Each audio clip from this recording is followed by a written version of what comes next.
오늘 여러분과 함께 살펴보고 싶은 주제는요, 보아스가 룻에게 해준 여러 가지 혜택을 살펴보면서 동시에 하나님께서 예수 그리스도를 통해서 우리에게 허락해 주신 사랑과 은혜에 대해서 비교하면서 생각해 보려고 합니다. 그 이유는 대부분의 주석가들은 룻기에 기록된 보아스를 예수 그리스도의 원형으로 이해하고 해석하고 있기 때문입니다. 룻의 현실은 베들레헴에서 살기로 마음먹었지만 정말 당장 먹을 것을 걱정할 수밖에 없는 막막한 상황입니다. 그래서 아무나 할 수 있는 일, 특별히 나그네로서 할 수 있는 일을 하기 위해서 무작정 밭을 찾아서 이삭을 줍기라도 합니다. 그런데 2장 3절에서 룻이 가서 베는 자를 따라 밭에서 이삭을 줍는데 우연히 엘리멜렉의 친족 보아스에게 속한 밭에 이르렀더라 라고 말합니다. 자, 무작정 나갔어요. 그것도 어디에 밭이 있는지 알고 찾아간 것도 아니고 이삭 주우러 가는 사람을 따라서 갔는데 성경에는 우연히도 그 밭이 보아스의 밭이라고 말합니다. 그럼 여기서 말하는 이 우연이 정말 우연일까요? 사실은 이것은 하나님의 예정된 계획 속에 있는 은혜입니다. 운명 같은 은혜예요. 하나님이 룻의 마음을 알았어요. 시어머니를 모시겠다는 마음. 그리고 내가 베들레헴에 가서 하나님의 은혜 그늘 아래 살겠다는 룻의 마음을 하나님이 아셨어요. 그래서 하나님이 룻을 위해서 그의 발걸음을 보아스의 밭으로 인도해 준 것입니다. 생각보다 많은 사람은요, 하나님의 은혜 속에 살면서도 그게 하나님의 은혜인지 모르고 살아갑니다. 그래서 어떻게 표현하는지 아세요? 야, 재수가 좋다 이렇게 표현해요. 야, 우연치곤 기가 막히다 이렇게 이야기해요. 살다 보니 별일이 다 있구나. 그래서 우리가 좋아하는 표현 있죠. 이게 웬 떡이냐? 이게 웬 떡이냐는 거예요, 이게. 근데 그건 절대 웬 떡이 아니라 뭐예요? 하나님의 예정하신 은혜입니다. 좋은 사람을 만나는 것도 우연이 아니라 하나님의 은혜예요. 저와 여러분 삶 가운데 때에 맞는 기가 막힌 일들이 벌어지는 것, 야, 정말 재수가 좋다가 아니라 정말 하나님의 은혜는 기가 막히구나 라고 고백해야 돼요. 왜 그런지 아세요? 은혜를 은혜로 아는 사람만이 하나님께 감사할 수 있기 때문이에요. 은혜를 은혜로 모르면요, 하나님의 그 귀한 은혜와 축복들을요, 한갓 재수 좋다라고 이야기를 해요. 한갓 웬 떡이냐라고 아주 그 가치를 평가절하시킨다는 것이에요. 우리에게 다가오는 우연 같은 은혜에 우리는 놓치지 말고 하나님 앞에 감사하셔야 됩니다. 왜냐하면요, 그것은 우연이 아니라 하나님의 운명같이 우리에게 허락해 주신 사랑과 은혜와 축복이기 때문이에요. 룻은 보아스의 많은 호의로 복을 누립니다. 마찬가지로 저와 여러분들은 예수 그리스도 하나님을 통해서 수많은 은혜와 호의와 복을 받아 누리는 사람들이에요. 이제 그것을 본문 말씀 통해서 구체적으로 비교하면서 살펴보겠습니다. 첫 번째 본문에서 보면요, 보아스는 룻을 보호해 줍니다. 이 장의 이 분위기는요, 보아스와 룻이 처음 만나는 장면입니다. 아마 우리 이렇게 생각할 수 있어요. 야, 보아스가 첫눈에 룻에게 반했나 보다. 그랬을지도 몰라요.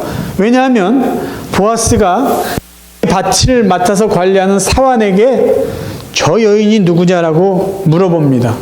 2장 5절이에요. 보아스가 베는 자들을 거느린 사환에게 이르되 이는 누구의 소녀냐 하니 베는 자를 거느린 사환이 대답하여 이르되 이는 나오미와 함께 모압 지방에서 돌아온 모압 소녀인데 그의 말이 나로 베는 자를 따라 단 사이에서 이삭을 줍게 하소서 하였고 아침부터 와서는 잠시 집에서 쉰 외에 지금까지 계속하는 중입니다. 저 여자 누구야 그랬더니요, 이러이러하게 설명을 하고는 이 여인이요, 이방 여자인데 아주 열심히 일을 합니다. 그렇게 이야기를 하고 있어요. 그랬더니 보아스가 룻에게 특별한 호의를 베풀어요. 2장 8절, 보아스가 룻에게 이르되, 직접 말하는 거예요. 내 딸아 들으라. 이삭을 주러 다른 밭으로 가지 말며 여기서 떠나지 말고 나의 소녀들과 함께 있으라. 룻은 갈 곳도 없어요. 일할 곳도 정해지지 않았어요. 누구랑 계약한 것도 아니에요. 시켜만 주면 고마운데 보아스가 뭐라 그런지 아세요? 여기서 떠나지 말라는 거야. 다른 밭으로 가지 말고 여기서 일하라는 거야. 여기 있는 우리 집에서 일하는 소녀들과 함께 있으라는 거예요. 지켜주는 거예요. 책임져 주는 거예요. 그리고 한 발 더 나아갑니다. 조금 더 적극적으로 룻을 보호해줘요. 2장 9절에 이렇게 말합니다. 그들이 베는 밭을 보고 그들을 따르라. 소녀들의 말을 듣고 하라는 거예요. 그리고 계속해서 보아스가 이렇게 말해요. 내가 그 소년들에게 명령하여 너를 건드리지 말라 하였느니라. 목이 마르거든 그릇에 가서 소년들이 길어온 것을 마실지니라 하는지라. 소년들에게 뭐라고 명령했다고요? 젊은 남자 일꾼들에게 말한 거예요. 저 여자 건드리지 마. 무슨 의미가 있을까요? 무슨 젊은 과부예요. 외국 사람이에요. 외국 사람이 갖고 있는 어떤 매력이 있었을지도 몰라요. 그리고 지금은 추수철입니다. 사람들이 아주 그냥 흥에 겨워서 먹고 즐길 수 있는 분위기가 조성되어 있어요. 남자들이 외국 여자에게, 젊은 여자에게 호기심을 가질 수 있잖아요. 술을 먹고 안 좋은 일 할 수도 있잖아요. 룻은 이러한 위험에 노출되어 있어요. 룻을 보호해줄 사람이 사실은 없어요. 지금 누가 보호해줬냐면요, 보아스가 분명하게 말하는 거예요. 젊은 남자들에게 이 여자 건드리지 마. 이 여자한테 수작 걸지 마. 딴짓 할 생각하지 마. 미리 경고했어요. 룻은 자기 집에서 일하는 젊은 여자들에게는 룻을 소개해서 같이 지낼 수 있도록 해줬고, 일하는 젊은 남자들에게는 룻을 건드리지 말아라. 이 여자를 우습게 보지 말라고 명령하고 경고를 합니다. 보아스가 룻에게 해준 대단한 호의예요. 하나님은 저와 여러분을 돌보아 주시는 분이에요. 우리가 하나님의 은혜 속에 살 수 있도록 하나님 우리를 책임져 주시고 돌봐 주십니다. 성경에는 분명히 이러한 약속의 말씀들이 있어요. 시편 46편 1절, 하나님은 우리의 피난처시오 힘이시니 환난 중에 만날 큰 도움이시라. 시편 91편 11절, 그가 너를 위하여 그의 천사들을 명령하사 내 모든 일에서 너를 지키게 하심이라. 환난 중에도 우리는 도와줄 분이 계세요. 어렵고 힘들 때 피할 곳이 있어요.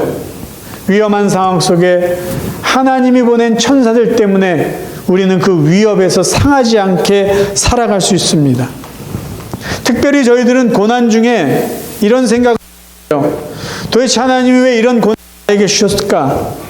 다 이해할 수 없는 고난이라는 상황 속에서도 우리가 하나님을 신뢰하고 우리가 하나님을 의지하고 하나님의 보호 속에 살 수 있는 하나님의 분명한 약속이 있습니다. 그게 뭔지 아세요? 우리가 아주 잘 아는 시편 23편 4절 말씀이에요. 내가 사망의 음침한 골짜기로 다닐지라도 해를 두려워하지 않을 것은 뭐예요? 주께서 나와 함께 하심이라. 임마누엘 하나님이 나의 하나님이기 때문에 어려움이 있을지라도 나는 주님이 함께 하신다는 걸 믿기에 담대하게 살아갈 수 있습니다. 하나님 나의 보호자입니다. 하나님 나의 인도자입니다. 하나님이 나의 동행자입니다. 그게 하나님이 저와 여러분에게 허락해 주신 귀하고 놀라운 은혜입니다. 두 번째 본문에서 보아스가 룻에게 해준 것은요, 보아스는 룻에게 더 많은 이삭을 줍게 해줍니다. 떠나지 마. 여기서 떠나지 마. 우리 밭에서 일해. 그것만 해도 고마운데요. 보아스는요, 룻이 알지 못하게 룻에게 더 많은 이삭을 줍도록 이 남자, 이 소년들에게 명령을 해요. 본문 2장 15절입니다. 룻이 이삭을 주우러 일어날 때 보아스가 자기 소년들에게 명령하여 이르되 그에게 곡식 단 사이에서 줍게 하고 책망하지 말며 또 그를 위하여 곡식 다발에서 조금씩 뽑아버려서 그에게 줍게 하고 꾸짖지 말라 하니라. 무슨 말인지 아세요? 원래 나그네들이 남의 밭에 가서 곡식을 줍는 것은요, 범위가 정해져 있어요. 그 밭의 테두리입니다. 둘레에서만 주워야 돼요. 근데 지금 그게 율법의 명령인데 보아스는 이 율법의 명령을 넘어서는 호의를 베풀어요. 소년들에게 뭐라고 말하냐면 룻은 곡식 단 사이에 들어와서 이삭을 주울 수 있도록 하라는 거예요. 그리고 뭐라고 하지 말라는 거예요. 뭐 기분 나쁜 소리 하거나 눈치 보게 하지 말라는 거예요. 책망하지 말라. 단 사이에 들어와서 이삭을 줍게 하라. 그리고 또 뭐라고 그랬어요? 곡식 단 중에 미리든 뽑아가지고 그 단 사이에 뿌려놓으라는 거예요. 왜요? 나그네들은 떨어진 이삭만 주어야 되니까. 근데 룻에게는요, 미리 곡식을 떨어뜨려 놓고 그것을 더 많이 주울 수 있도록 하라는 거예요. 그리고 아무 소리 하지 말라는 거죠. 아무 소리 하지 말라. 부담 갖고 주지 않도록 너희들은 미리 그런 것만 해놓고 룻에게 눈총을 주거나 아무것도 하지 말라는 거예요. 율법을 넘어선 호의, 사랑을 베풀고 있는 것이 지금 보아스가 룻에게 보여준 사랑과 은혜입니다. 예수님께서 이 땅에 오셔서 본인이 이 세상에 오신 목적을 몇 군데서 이야기했는데요. 요한복음 10장에 보면은요, 요한복음 10장 9절 내가 문이니 누구든지 나로 말미암아 들어가면 구원을 받고 또는 들어가며 나오며 꼴을 얻으리라. 10절 도둑이 오는 것은 도둑질하고 죽이고 멸망시키려는 것뿐이요 내가 온 것은 양으로 생명을 얻게 하고 더 풍성히 얻게 하려는 것이라. 자, 사람을 양으로 비유했잖아요. 예수님이 오신 이유는 양 같은 그런 사람들에게 생명을 주세요. 근데 그게 끝이 아니라는 거죠. 생명을 얻게 하고 더 풍성히 얻게 하려는 거예요. 그러니까 하나님이 예수 그리스도 통해서 우리에게 주신 은혜는요, 죄 용서해주고 끝나는 정도가 아니라는 거예요. 인간들이 죄를 졌으니까 죄 때문에 죽으니까 그게 불쌍해서 죄만 용서해주고 모른 척하는 분이 아니라 죄를 용서해 주셨어요. 영원한 생명을 주셨어요. 하나님의 자녀 되게 하셨어요. 천국에서 영원히 살게 하셨어요. 그리고 이 땅에서도 하나님이 주시는 풍성한 은혜를 누리며 살게 주셨다는 거예요. 하나님의 사랑은요, 그냥 인색하고 최소한으로 주는 게 아니라 풍성하게, 넉넉하게, 더 풍성히 주시는 은혜입니다. 하나님께서 저희들에게 주신 사랑을 우리가 두 가지 은혜로 이해할 수 있어요. 하나는 죄 용서의 은혜이고요. 또 다른 은혜는 때를 따라 돕는 은혜입니다. 죄의 은혜는 우리가 잘 아는 거예요. 우리의 죄값을 대신해서 예수님께서 십자가에 죽어주신 거예요. 그래서 죄 때문에 지불해야 될 죽음이란 대가를 예수님이 대신 갚아주셨어요. 그래서 죄가 용서받았어요. 죄 때문에 죽을 이유가 없어요. 그게 죄 용서의 은혜예요. 근데 거기서 멈추지 않고 하나님 우리에게 어떤 은혜를 주시냐면요, 때를 따라 도와주는 은혜예요. 이 때가 언제입니까? 배고플 때가 될 수 있어요. 외로울 때가 있을까요? 고독할 때, 힘들 때, 무시당할 때, 마음이 상할 때, 위험에 처해 있을 때, 답을 찾지 못할 때, 이런 때를 따라서 하나님이 도와주시는 은혜예요. 상황과 때에 맞는 적절한 은혜를 주시는 게 하나님의 또 다른 은혜입니다. 그럼 예수님은 어떻게 우리 상황에 딱 맞고 적절한 은혜를 주실 수 있을까? 그 정확한 이유 중에 하나는요, 예수님은 이 세상에서 인간으로 사시면서 인간이 겪어야 될 모든 상황과 형편들을 이미 겪으셨기 때문에요.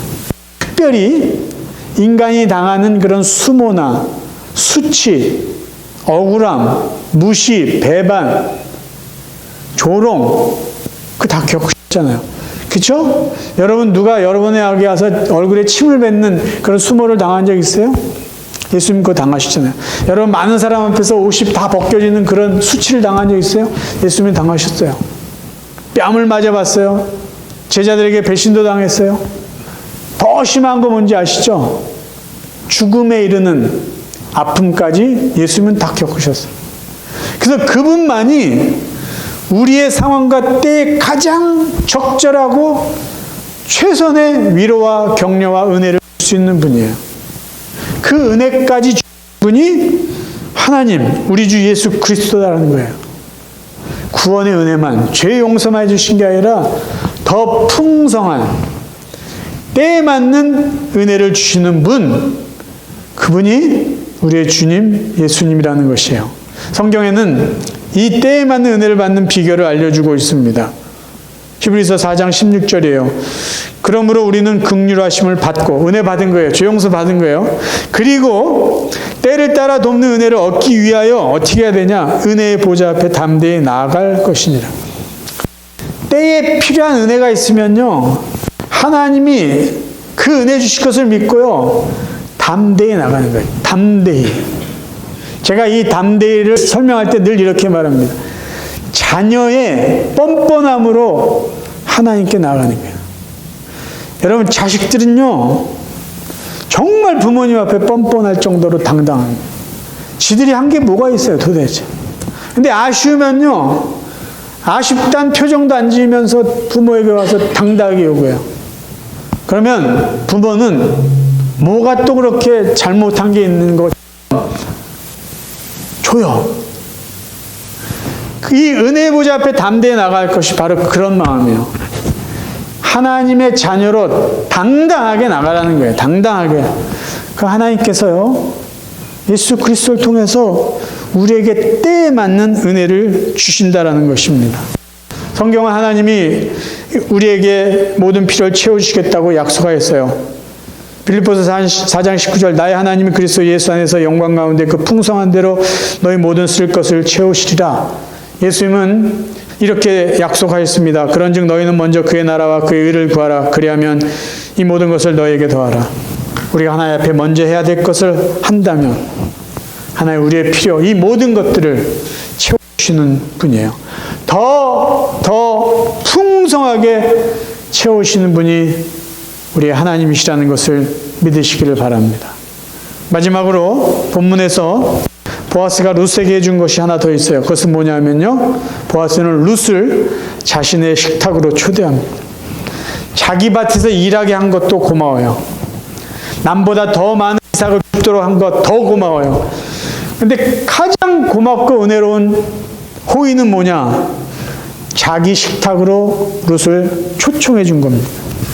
2장 14절입니다. 식사할 때 보아스가 룻에게 이르되 이리로 와서 떡을 먹으며 내 떡 조각을 초에 찍으라 하므로 룻이 곡식 빼는 자 곁에 앉으니 그가 볶은 곡식을 주매 룻이 배불리 먹고 남았더라.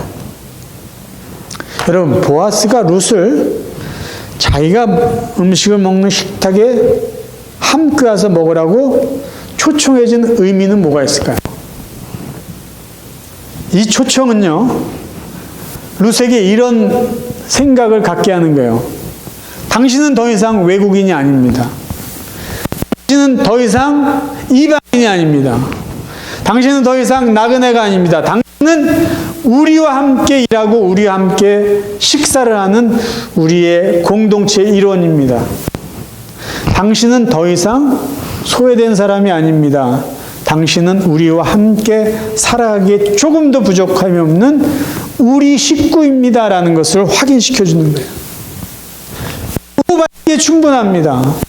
당신은 더 이상 눈총받아야 되고 거리감을 두고 저 멀리 살아야 될 이방인 외국 사람이 아니라 우리의 한 가족과 같은 사람입니다. 당신은 존귀한 사람입니다라는 것을 느끼게 해주는 정말 은혜로운 초청입니다. 이와 비슷한 상황이요, 구약성경 사무엘 하에 나옵니다. 누구의 이야기냐면요, 무비보셋을 자기 식탁으로 초청한 다윗의 이야기예요. 다윗이 사울의 손자 요나단의 아들 무비보셋을 찾아서 그를 자기 식탁으로 초대합니다. 근데 무비보셋이 다윗의 초대를 받기 전에 무비보셋은 어떻게 살았을까 여러분 상상해 보세요. 몰락한 왕조의 유일한 왕손이에요. 과거에는요, 정권이 바뀌면요, 그 정권, 그 전 정권의 모든 가족, 일가 친척을 다 죽이는 게 상례였어요. 일반적인 그런 일들이었어요. 그래서 그런지 몰라도 사울과 요나단이 블레셋과 전쟁할 때 패배를 당하죠. 사울이 죽고 요나단이 죽어요.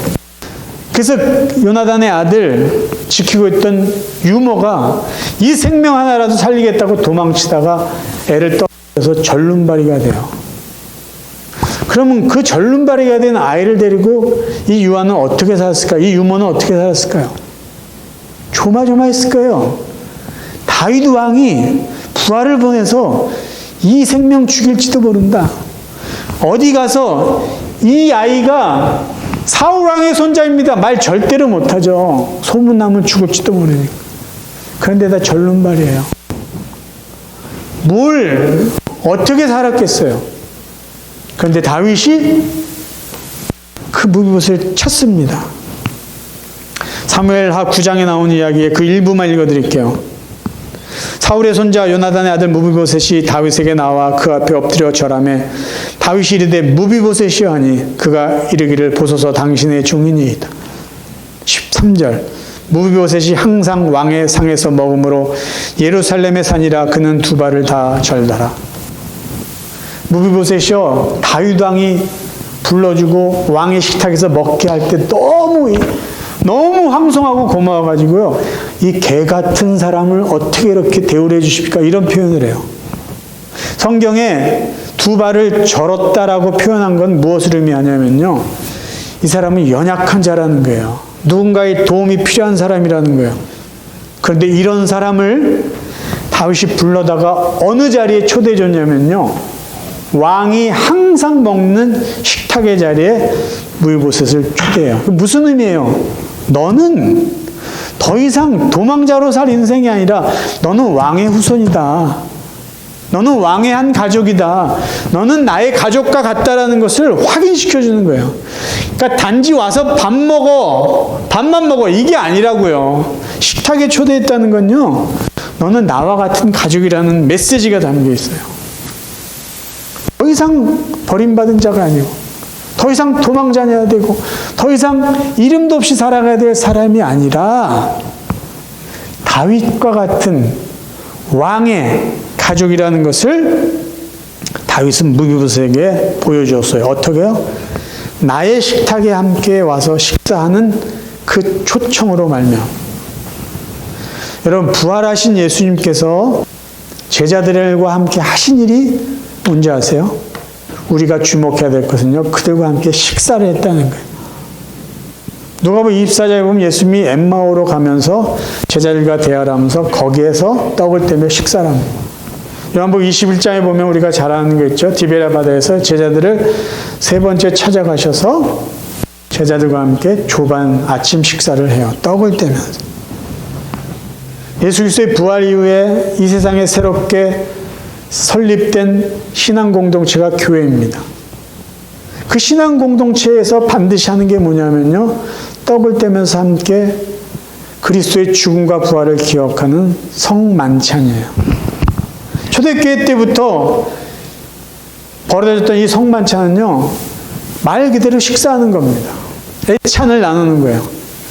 떡을 떼면서 주님의 죽음을 생각하고 포도주를 마시면서 죽음의 의미를 되새기고 주님이 다시 오실 것을 기억하면서 우리는 어디에 속했는지를 그들이 그때 확인하는 거예요. 우리는 예수 그리스도의 부활을 믿는 믿음의 공동체, 부활 공동체, 하나님의 백성 공동체라는 것을요. 식사를 통해서 그들이 확인했어요. 여러분 교회에서 식사하잖아요. 그거는요.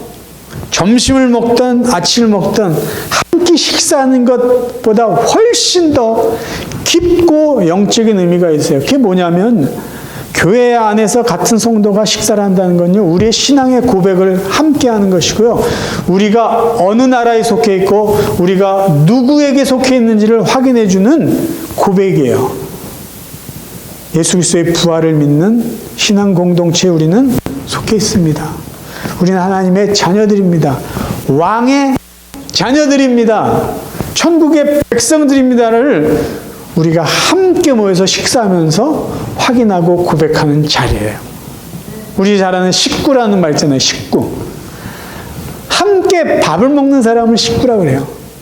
그러니까 가족이라는 것은 어떤 혈연 관계로 맺어진 그런 하나의 공동체라면, 식구는 같이 모여서 밥을 먹으면서 가족 같은 존재들이라는 것을 의미하는 단어예요. 성경은요, 저희 모두를 하나님의 가족이라고 말합니다. 이제 여러분은 하나님 보시기에 더 낯선 나그네도 이방인도 아닙니다. 여러분은 하나님의 가족이며 하나님 나라의 백성입니다. 여러분, 조금 전에 했던 이야기를, 상황을 바꿔볼까요? 보아스가 룻에게 말해요. 밥을 먹고 있는 식탁에 룻을 초대해요. 자, 이 말씀을 가지고 한번 보세요. 룻이여, 당신은 더 이상 나그네가 아니에요. 더 이상 이방인이 아니에요. 우리와 같은 함께 살아가야 될 우리와 같은 식구입니다. 지금 그것을 보아스가 룻에게 알려주고 있는 것이. 우리 오늘 또 같이 점심을 먹으면서 우리가 함께 고백해야 될 게 있어요. 우리는 하나님의 백성입니다. 우리는 더 이상 이방인도 아니고 나그네도 아니고 우리는 모두 하나님의 가족입니다. 그래서 우리는 식사하면서 함께 나누고 감사하셔야 돼요. 사랑하는 성도 여러분, 룻의 인생은 보아스를 만남으로 역전됐어요. 한순간에 다 바뀌었어요. 그 인생이 다 바뀌었어요. 과거가 어떻든지 아무 상관없어요. 그 인생은 다 바뀌었어요. 저와 여러분도요, 예수님 만나서 인생이 역전된 사람들이에요. 여러분, 우리가 예수님 알지 못하고 예수님 믿지 않고 그냥 살았으면요, 인생의 결과는 뻔한 거 아니에요. 근데 예수님 때문에, 하나님 주신 은혜 때문에 우리는 하나님의 백성 됐고요, 죄 용서 받았고 영생을 얻었고 이 땅에서 풍성한 삶을 누리다가 천국 가서 영원히 살 사람이에요. 아니, 그것보다 더 복받고 인생이 역전된 그런 사람이 어디 있겠어요. 그래서 우리가 그것을 알고, 그래서 날마다 고백하면서 감사하며 살아야 돼요. 그리고 하나 더 있습니다. 우리 주위에는 여전히 룻과 같은 이방 사람들이 있어요. 소외된 사람들이 있어요. 근데 그 사람들을 우리가 어떻게 바라봐야 되냐는 거예요. 그냥 저 변두리에 있는 떨어진 이삭이나 주워가고 마십시오, 그게 아니라 그들을 우리의 식탁 자리로 초대할 수 있는 보아스 같은 마음이 있어야 돼요. 우리 주위에는요, 무비보셋 같은 사람이 있어요. 연약한 자, 도움이 필요한 자가 있어요. 우리는 그들을 찾아가서요, 왕의 식탁 자리에, 하나님이 우리에게 베풀어 주신 이 존귀한 자리에 그들을 초청할 수 있는 달 것 같은 마음이 필요합니다. 그렇다면 정말 저희들은요, 정말 이 세상에서 복받은 사람이고 복을 나눠주는 사람이 될 것입니다. 저와 여러분의 남은 삶이요, 이미 받은 복을 감사하시고 받은 은혜와 복을 나눠주며 살아가는 정말 복된 사람들 되시기를 주님의 이름으로 축원합니다.